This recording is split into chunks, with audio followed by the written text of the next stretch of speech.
Magluluto na naman ako ngayong araw. Ang dami kong lulutuin kasi mayroong office, mayroon din yung kapatid ni Aswang pupunta dito. So yan yung aking mga lulutuin. Tsaka mayroon din sabaw. Ayan, kumukulo na siya. Meron pala akong talong. Ayan, sobrang haba oh. Hinaan ko yung apoy kasi malakas. So ayan, busy na naman ng lola nyo sa kusina kasi magluluto na naman ako. Hanggang maghapon na naman yung aking gagawin. So ayan, mag-umpisa na ako guys. Pasensya na kayo kasi wala akong stand. Nandyan lang yung sana. Unahin ko yung manok.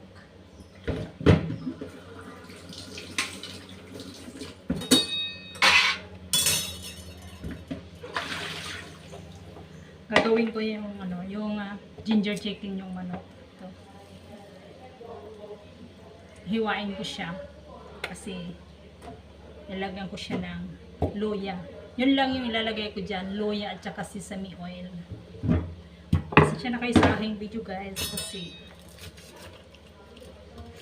magluluto lang ako. Sana panoorin nyo naman ako. Parang mayroon parang prutas dito. Nasarapan. Kaya kinuha ko baka maano ng kutsilyo ba.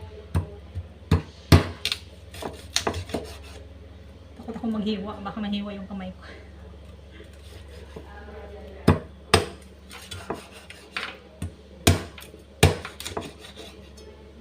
Ganito lang kalalaki siya. Kasi mamaya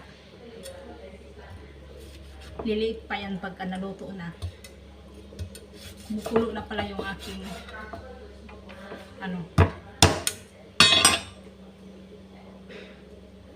ayan, hininaan ko kasi okay, rumi pala yung kamay ko.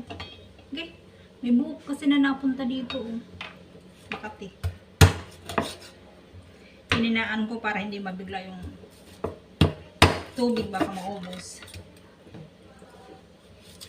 Hindi ako marunong magtagtagma.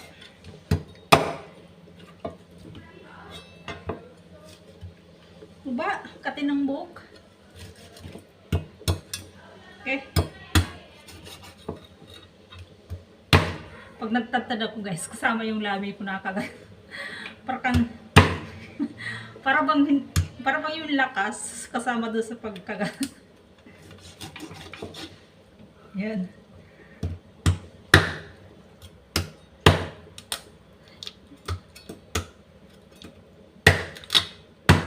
Okay. Kati ng ulo, ba to?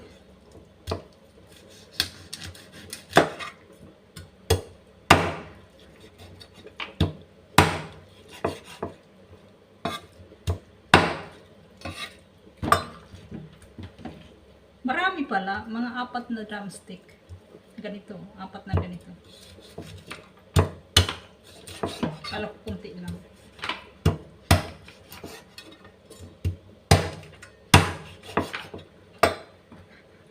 Yung piersa ko ba nasa labi ko eh.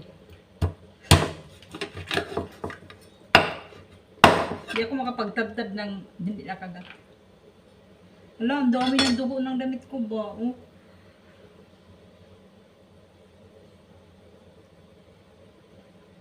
Kadiri. Malansa na tayo ngayon. Bali, magbihis na lang ako mamaya. Unahin ko muna yung aking ginagawa.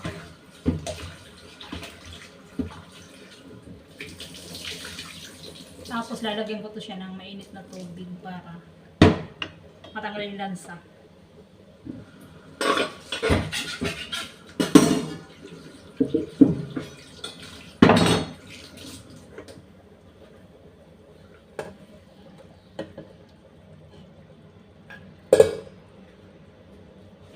Gaganon ko lang siya. Kahit paano, manuhan siya ng mainit na tubig. Kasi gigisa ko naman ito.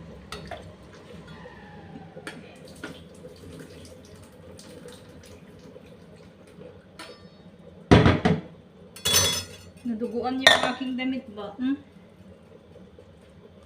Ang dami.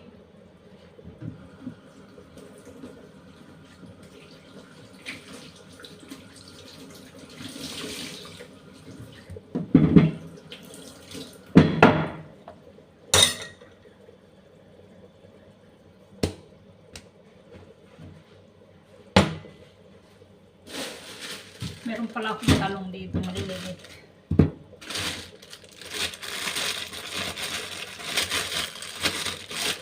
Ano siya, yung native. Parang ano, pitoy ng bata.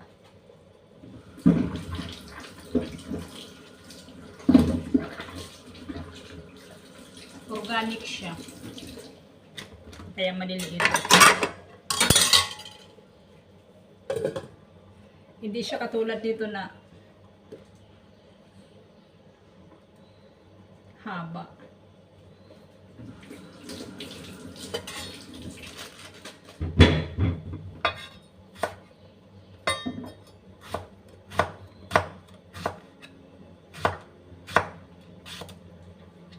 Pero wala siyang ano, wala siyang bulok. Maganda siya.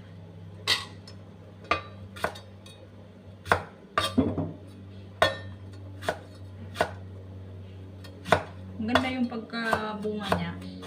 Kahit maliit lang.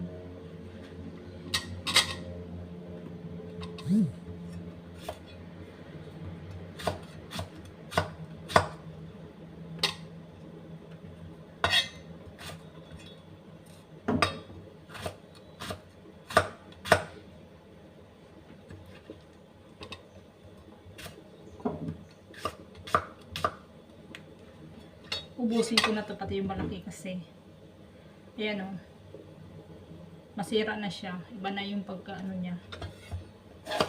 Ito wala talagang sira to. Ayan o, pero yung buto niya is parang brown na. Kaya ubusin ko na to. Liliit naman to mamaya pag ano, naluto na. Pag hindi ko kasi ito ilutuin, masisira to sa ref.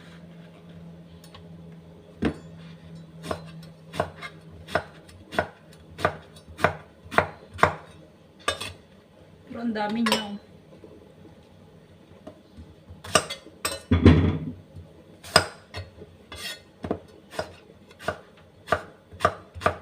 Yung ulam namin dito pa araw-araw pare-pareho.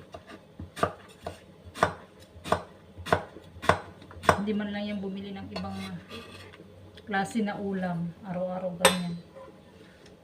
Siya kasi ang nagmamarket, hindi ako.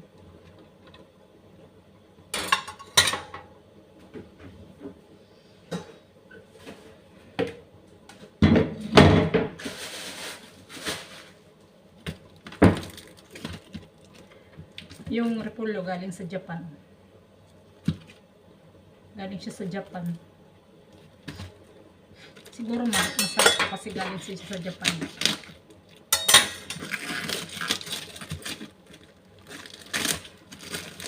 Japan yung repolyo. Lalagay ko ito sa soup.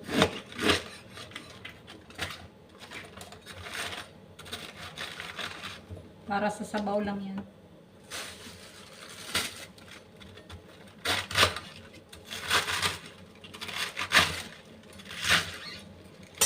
Maganda siya, crunchy yung ano niya oh. Siguro masarap ito pag naluto. Crunchy yung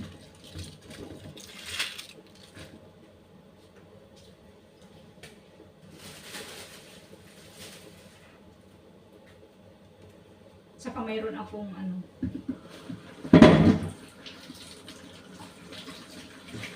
patatas. Isama ko na rin yung dalawang kamote kasi nasira na. Pwede naman siguro yan.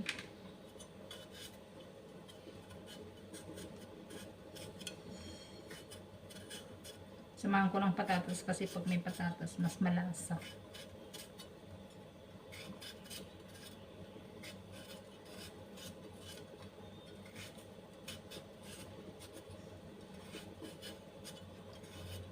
Yan. Tsaka carrots. Mas masarap kasi pagka repolyo nilalagay tsaka patatas, tapos may carrots. Mas masarap sa sabaw.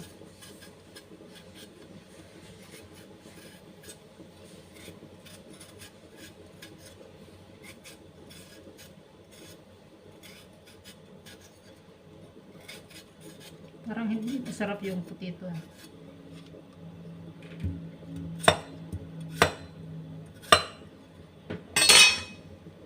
So, ayan yung aking niwa. So, ayan muna kasi marami pa akong gagawin.